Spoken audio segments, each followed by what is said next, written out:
Patience, patience, patience.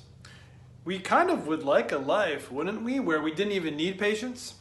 Where we got everything we wanted right away, conveniently and without hurdles or difficulties? And yet, since that so rarely happens, patience is important. In the end, when we have patience and when we have an attitude that's God-pleasing, which says, I will serve the Lord and others around me while I'm waiting patiently, that is a gift to everyone around you and especially a gift to God. David in his life had to learn patience because even though God had anointed him king, it didn't happen right away and there was quite the bumpy road to the palace. So last time we talked about how Saul had been king and then he died and then David would be next in line. And so he became king, not of the whole country though, just of a little part of it called Judah, the area where his people were from and his tribe. There was civil war for 7 years between Saul's son, Ishbosheth, who led the part of the country called Israel, and David and his men, who led the part of the country called Judah. During this time, there was terrible things that happened. There were difficulties, there was greed, there were lies, there was deception, there was chaos. And just think, that little civil war lasted longer than our own civil war in the USA back in the 1800s. Finally, at the end of it, here's how things finished. So King Ishbosheth of Israel, as things were downward spiraling, had a couple of men that were kind of like gangsters or marauders, and they decided we can probably be better off long term if we switch sides from Ishbosheth's side to David's side.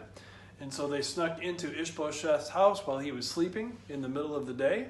They acted like they were getting more wheat for their men, but then they stabbed him right in the stomach and he died right there in his bed. They viciously cut off his head and then slipped off and traveled approximately 50 miles through the night to King David where he was staying.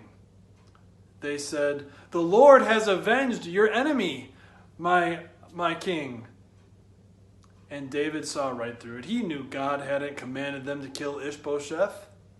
He said, "When King Saul died and somebody thought they were bringing me good news, I killed them. How much more will I also do the same and rid the earth of someone like you who killed an innocent man in his own bedroom?" So David gave the command and killed those two men. And then finally, peace in the kingdom reigned. David was king over Israel, the whole thing, not just part of it. But just think about the path. Think about how things did not happen as you might have expected. Back when David was in junior high and he got anointed king as the son of Jesse, anointed by the prophet Samuel. A few years after that, he killed Goliath. Then he went into Saul's palace for a rocky year or two, and then he was on the run in the wilderness for a terrible 10 or 11 years, maybe even 12, followed by becoming king of a part of the country, but then the Civil War, before finally at age 37, becoming king of everything. 25 years, and most of it was rough. You might think the path that the Lord would have picked for his hand-picked anointed king would have been anointed king as a junior high student, then he kills Goliath, wins a great victory, then he goes and works for Saul in the palace until there's a smooth transition after learning the tricks of the trade, and then hey, he lives happily ever after. But no. A lot of chaos happened. A lot of difficulty. David had to learn patience, and that would serve him well in his time as king, learning how to trust the Lord above all things in spite of his own understanding. Here are a couple of Bible verses describing David finally attaining what God had promised him 25 years before. All the tribes of Israel came to David at Hebron and said, "We are your own flesh and blood.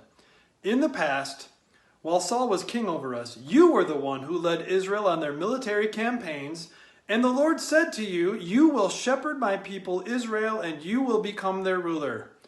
When all the elders of Israel had come to King David at Hebron, the king made a covenant with them at Hebron before the Lord, and they anointed David king over Israel.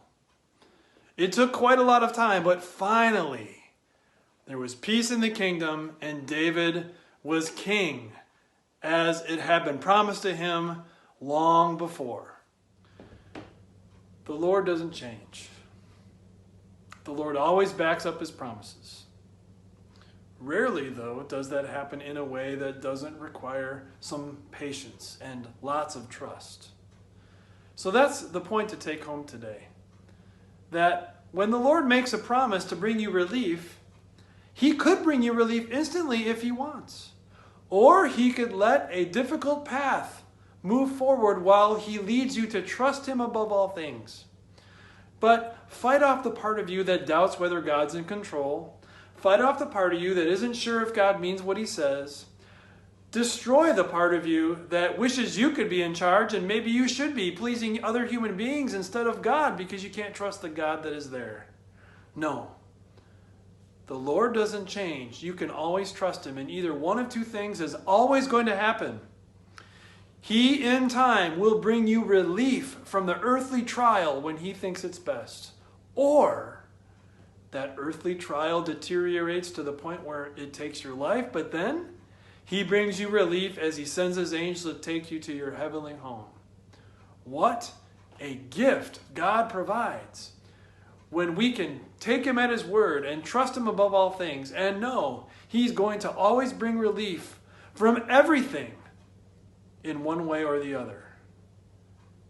Sometimes it requires patience, but with God, it's always worth the wait.